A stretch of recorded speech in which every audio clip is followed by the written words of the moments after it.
The iFruit app was one of those things with extremely mixed opinions. Some of you guys definitely loved it, while others found it completely useless. And some of you guys don't even know what it was. Despite it once being an important part of GTA Online, many players have no idea what even happened to it.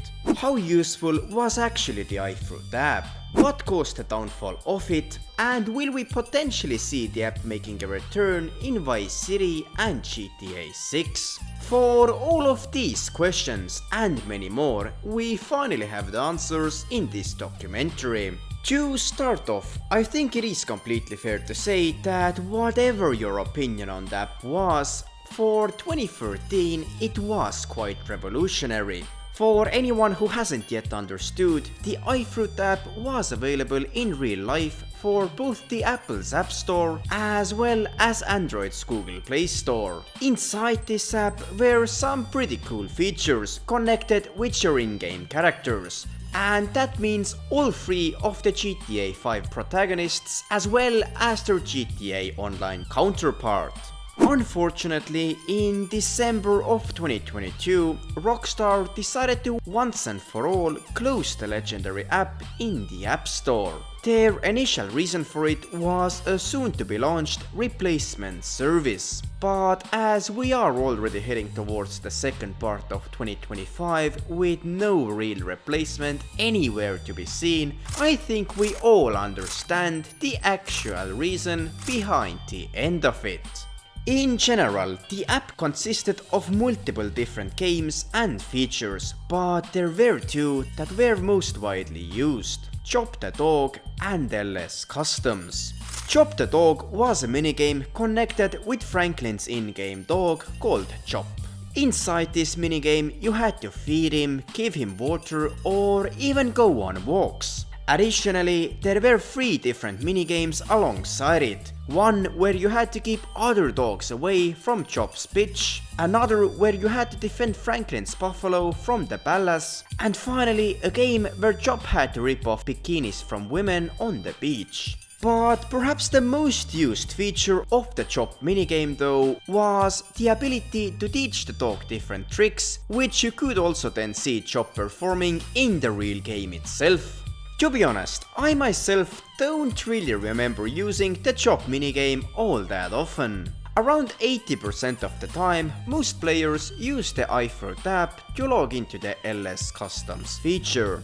Los Santos Customs was, like you can perhaps interpret from its name, an app version of the in-game car tuning shop. This feature gave players an option to make most of the same changes to their cars from a phone that you could also perform inside the game itself. Once you had made these changes on the app, however, you had to actually still drive to the LS Customs in the game to actually confirm the new upgrades. While the idea of the app might sound cool, then in all honesty it was very primitive compared to the in-game version. The app had further limitations to your GTA Online personal vehicles, being only able to customize the last 10 cars that you drove in. Finally, there was the custom license plate creator, which made it possible to really personalize all of your in-game cars to a further extent. And it was this feature that made the app worth a while for most players, as it was only the iFruit app that you could create these custom licenses from. And I can confidently say that it was solely because of this feature that most players still had the app on their phones even as late as 2022. All in all, the LS Customs app should have been an incredible feature supporting the main game itself, while in reality, the app turned out to be quite useless. The first big reason for it was that in order to actually confirm the changes to your in-game cars, you had to drive to the LS Customs in-game. And so if you either way had to be there, you could as well just make the changes right then and there. But even if this issue would have been fixed by Rockstar, how many times could you actually think of needing to customize your in-game car while being away from your gaming console? My own personal experience tells me that maybe once every few years, if even that. Nevertheless, let's quickly turn a blind eye for all of the earlier mentioned issues. Let's imagine that you absolutely loved playing the job minigames and for some weird reason really loved customizing your car inside the app. All you would then need was for the app to just work properly, and that's about it. But here's the point where we reach the biggest issue of the iFruit's app 9-year lifespan. Compared to the usefulness questionability of the service, the app really faced an even bigger problem, which was of course the endless unexpected crashing. If you didn't ever have the iFruit app installed on your phone, you might not believe me when I say this, that this thing was perhaps the biggest prone to unexpected errors that I have ever seen. I remember from using the app myself often thinking if Rockstar had cut off the support for the app because of the constant crashes and errors. From researching the app on the internet though, it becomes pretty clear pretty fast that this was one of the biggest flaws with the app altogether. If you now think of the many cons we have mentioned, it becomes quite obvious what ultimately caused the app to fail. Over time, the app had become from a cool and interesting feature to the game to an out-of-order custom license plate creator. As GTA Online received more and more new vehicles with every major new DLC, most new cars were not recognized by the customization feature of the app, even further diminishing the usage of other features. As more and more time went on, the app just proved itself to be more and more useless. Like, of course, some of the features were cool,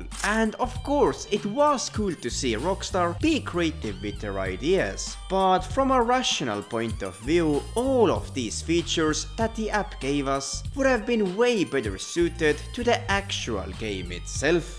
The custom license plate creator should have been and very well could have been a feature inside the game itself. The same thing goes for the job training and minigames. To be honest, while we can argue whether it was a bad decision by Rockstar to close down the app, then in all reality, it was really a miracle that the app was even up and running until December of 2022. Rockstar themselves of course never confirmed that they closed the app because of the hundreds of issues it had.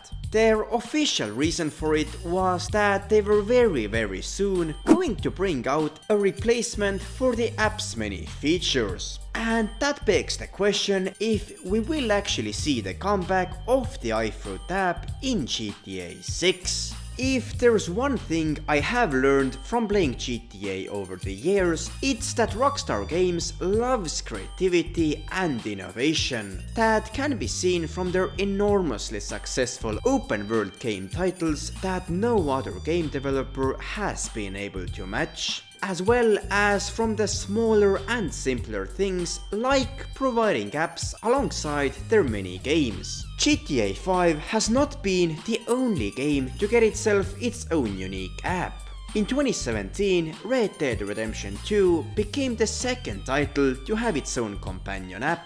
All of this makes it seem very likely that we will also get to see one for the game taking place in Vice City. From the first GTA 6 trailer, Rockstar made it obvious from the cutscenes that social media will play a big role in the overall storyline of the game. Now, given the fact that Rockstar hasn't exactly got the perfect record of companion apps under their belt, it is obvious that they would have to make some serious structural changes for it to actually be successful in GTA 6. As Rockstar seems to have a surprisingly avid interest towards companion apps with their titles, I believe that the companion app of GTA 6 is not a question of if, but rather how. As both the iFruit app as well as the Red Dead Redemption 2 app have been proved to be unsuccessful, Rockstar would have to come up with something completely different.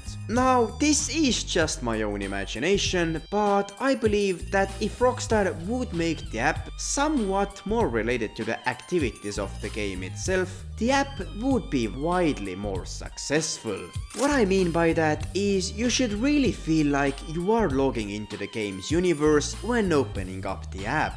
Perhaps seeing news about Vice City from a TikTok app by a Weasel News account, maybe even the ability to check up on your properties through a security camera, and perhaps even making a separate area for a so-called Rockstar Social Club app, where you could manage your own character instead of having to log into the social club from the internet. Such small little details that would actually make it worth having the app installed on your personal phone. So, although the iFruit app didn't exactly have the perfect life cycle, it is still surprisingly evident that Rockstar wants to continue pursuing the companion apps for GTA 6. Whether the app will be successful or not will solely depend on how well they will manage to structure it around. And with the borderline psychotic expectations to GTA 6 by the community, it will be extremely interesting to see how well Rockstar manages to reach those expectations both inside the game as well as in their companion app. But what do you guys think? How would you make the next companion app feel more interactive? Definitely let us know in the comments down below.